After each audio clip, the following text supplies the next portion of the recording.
হরে কৃষ্ণ কৃষ্ণ কৃষ্ণ হরে হরে। ভক্তরা, আজ পদ্মনী একাদশীর দিন একবার হলেও শ্রবণ করুন এই পদ্মনী একাদশীর ব্রতকথাটি। বিশ্বাস করুন, যে ব্যক্তি সম্পূর্ণ নিষ্ঠা ও ভক্তির সাথে এই পদ্মনী একাদশীর ব্রতকথা শ্রবণ করেন, তার জীবন থেকে সমস্ত পাপ ধুয়ে মুছে যায়। সে জীবনে জ্ঞাত বা অজ্ঞাতে যত পাপ করেছে সে সমস্ত পাপ থেকে মুক্তি পায় এবং পরম গতি লাভ করে। এমনকি যে পাপের কথা সে নিজেও হয়তো মনে রাখেনি, সেই পাপও এই ব্রতের মাধ্যমে ধুয়ে মুছে যায়। তাই ভক্তরা, আপনারা সকলেই শান্ত মনে এই একাদশীর ব্রতকথাটি শ্রবণ করুন। আপনি যদি চঞ্চল মন নিয়ে এই ব্রতকথাটি শ্রবণ করেন অথবা ব্রতকথাটি অর্ধেক শুনেই চলে যান, তাহলে এর পূর্ণ ফল লাভ করতে পারবেন না। তাই ভক্তরা, একটু ধৈর্য ধরে শান্ত মনে একাগ্রচিত্তে এই ব্রতকথাটি শ্রবণ করুন। পদ্মনী একাদশীর মাহাত্ম্য কর্মপুরাণে বিস্তারিতভাবে বর্ণনা করা হয়েছে। এই পবিত্র গ্রন্থে জ্যৈষ্ঠ মাসের শুক্লপক্ষের এই বিশেষ একাদশীর কথা এবং তার অসাধারণ ফলের কথা বলা হয়েছে। পুরাণের কাহিনী শুরু হয় মহারাজ যুধিষ্ঠির ও ভগবান শ্রীকৃষ্ণের একটি সংলাপের মাধ্যমে। একদিন মহারাজ যুধিষ্ঠির ভগবান শ্রীকৃষ্ণের কাছে জিজ্ঞেস করলেন, হে জনার্দন, হে প্রভু, জ্যৈষ্ঠ মাসের শুক্লপক্ষের একাদশীর নাম কি? এই ব্রত পালন করলে কি হয় এবং এর বিধিবিধান কি? এই সমস্ত কথা আমার কাছে বিস্তারিতভাবে বর্ণনা করুন।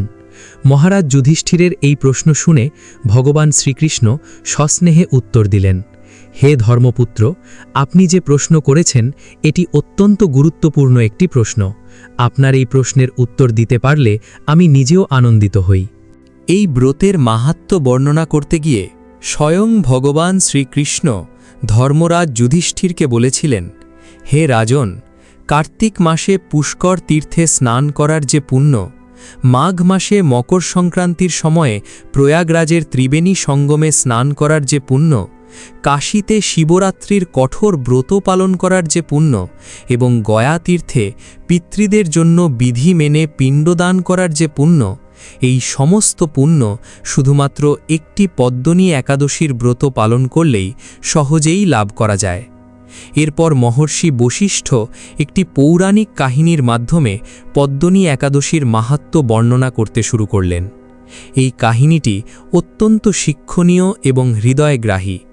এই কাহিনী শুনলে মানুষ বুঝতে পারে যে ভগবানের কৃপা কতটা অসীম, কত অপরসীম এবং তার দয়ার কোনো সীমা নেই। ত্রেতাযুগে কৃতবীর্য নামে এক রাজা মহিষ্মতিপুরে রাজত্ব করতেন। তিনি অত্যন্ত পরাক্রমশালী এবং প্রজাপালক ছিলেন, কিন্তু বহু রানী থাকা সত্ত্বেও তিনি কারুর কাছ থেকেই সন্তানের সুখ লাভ করতে পারেননি। ফলে রাজা এবং তার সমগ্র রাজ্য অত্যন্ত দুঃখ এবং চিন্তায় নিমজ্জিত ছিল। সন্তান লাভের প্রবল আকাঙ্ক্ষায় রাজা তার প্রিয় এবং অত্যন্ত বুদ্ধিমতী স্ত্রী রানী পদ্মনীকে সঙ্গে নিয়ে সমস্ত রাজ্যভার মন্ত্রীদের হাতে সমর্পণ করে মন্দার পর্বতে কঠোর তপস্যা করতে চলে যান।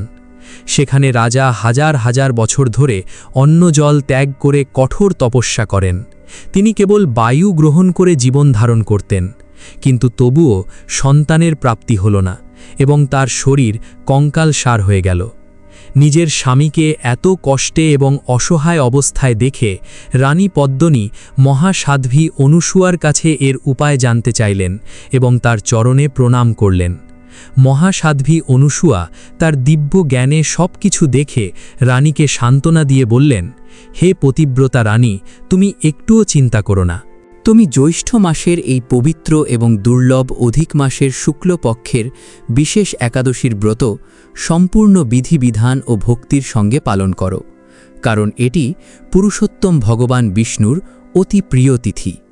রানী পদ্মনী মহাসাধ্বী অনুসূয়ার কথা মতো অত্যন্ত নিষ্ঠার সঙ্গে এই একাদশীর কঠোর ব্রত পালন করলেন।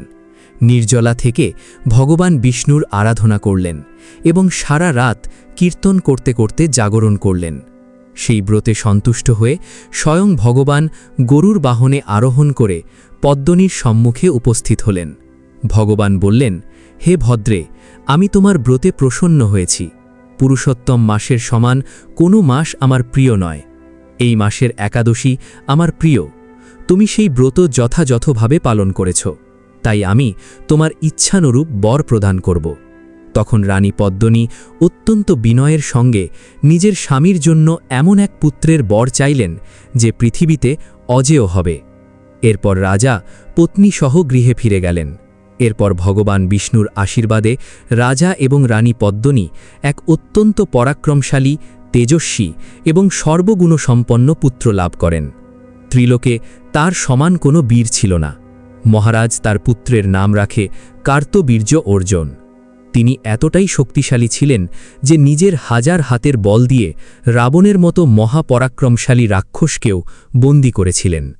এই মহান এবং প্রাচীন কাহিনী থেকে আমরা অমূল্য শিক্ষা পাই যে অধিক মাসের পদ্মিনী একাদশী ব্রত জীবনের সবচেয়ে অসম্ভব এবং দীর্ঘদিনের অপূর্ণ মনোবাসনাকেও ভগবানের কৃপায় খুব সহজেই পূর্ণ করে দেয়।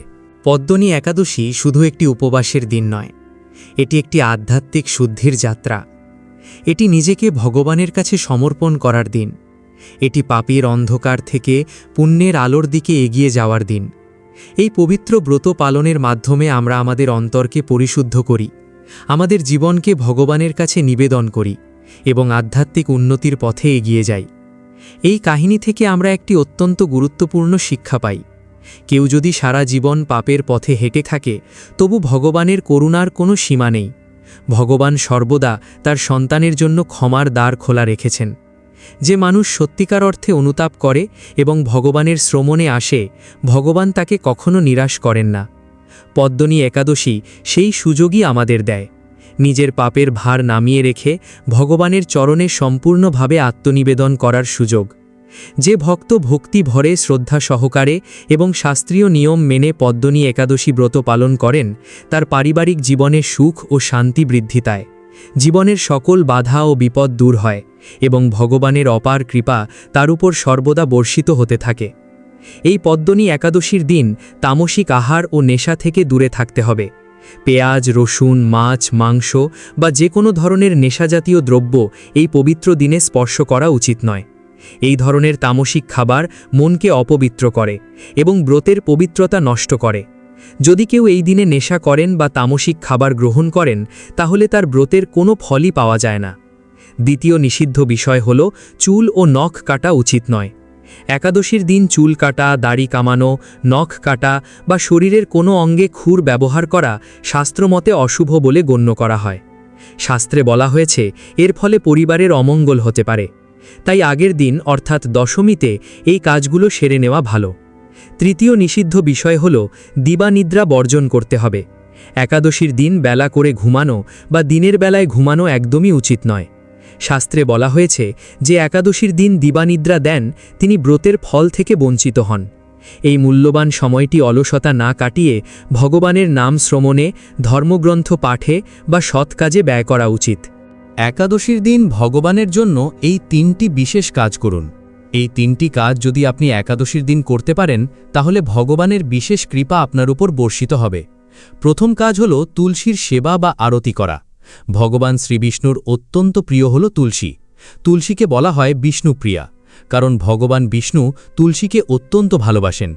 পদ্মিনী একাদশীর দিন তুলসী তলায় প্রদীপ জ্বালানো এবং তুলসীকে প্রদক্ষিণ করা অত্যন্ত পুণ্যের কাজ। এই দিন তুলসীর সেবা করলে ভগবান বিষ্ণুর কৃপা পাওয়া যায়। তবে একটি গুরুত্বপূর্ণ বিষয় মনে রাখতে হবে, একাদশীর দিন তুলসী পাতা ছেঁড়া নিষেধ। তাই আগের দিন অর্থাৎ দশমীতেই পর্যাপ্ত পরিমাণ তুলসী পাতা সংগ্রহ করে রাখতে হবে, যাতে পুজোর সময় ব্যবহার করা যায়। দ্বিতীয় কাজ হল বিষ্ণুর সহস্র নাম জপ করা। এই পবিত্র দিনে ওম নমো ভগবতে বাসুদেবায় মন্ত্রটি নিয়মিত জপ করা অত্যন্ত ফলদায়ক। এই মন্ত্রটি ভগবান বিষ্ণুর স্বাক্ষরী মন্ত্র এবং এটি জপ করলে মনে অসাধারণ শান্তি ও প্রশান্তি আসে। শাস্ত্রে বলা হয়েছে, যিনি প্রতিদিন বিষ্ণু সহস্রনাম পাঠ করেন তিনি সমস্ত পাপ থেকে মুক্ত হন এবং ভগবানের বিশেষ কৃপা লাভ করেন। তৃতীয় কাজ হল দান বা সেবা কাজে নিয়োজিত হওয়া। একাদশীর দিন বা পরের দিন দ্বাদশী তিথিতে অসহায়, দরিদ্র ও ক্ষুধার্ত মানুষদের অন্ন ও বস্ত্র দান করা অত্যন্ত পুণ্যের কাজ। তবে অন্নদানের ক্ষেত্রে দ্বাদশী তিথিকেই বেশি প্রাধান্য দেওয়া হয়, কারণ একাদশীর দিন নিজে উপবাসে থাকার কথা। দ্বাদশীতে পারণ করার পর অন্যদের মধ্যে খাদ্যদ্রব্য বিতরণ করা অত্যন্ত শুভ। এছাড়াও ব্রাহ্মণকে দক্ষিণা প্রদান করা, মন্দিরে দান করা বা যে কোনো সৎকার্যে অর্থ ব্যয় করাও এই দিনের বিশেষ বিধান। প্রিয় ভক্তরা, ভিডিওটি দেখে যদি ভালো লাগে এবং উপকৃত হয়ে থাকেন তাহলে অবশ্যই একটি লাইক করবেন আর কমেন্ট বক্সে ভক্তি ও ভালোবাসা নিয়ে লিখবেন জয় শ্রীহরি বিষ্ণু অথবা জয় মা লক্ষ্মীর জয়, এবং আমাদের চ্যানেলটি সাবস্ক্রাইব করে পাশে থাকা বেল বাটনটি অন করে রাখবেন।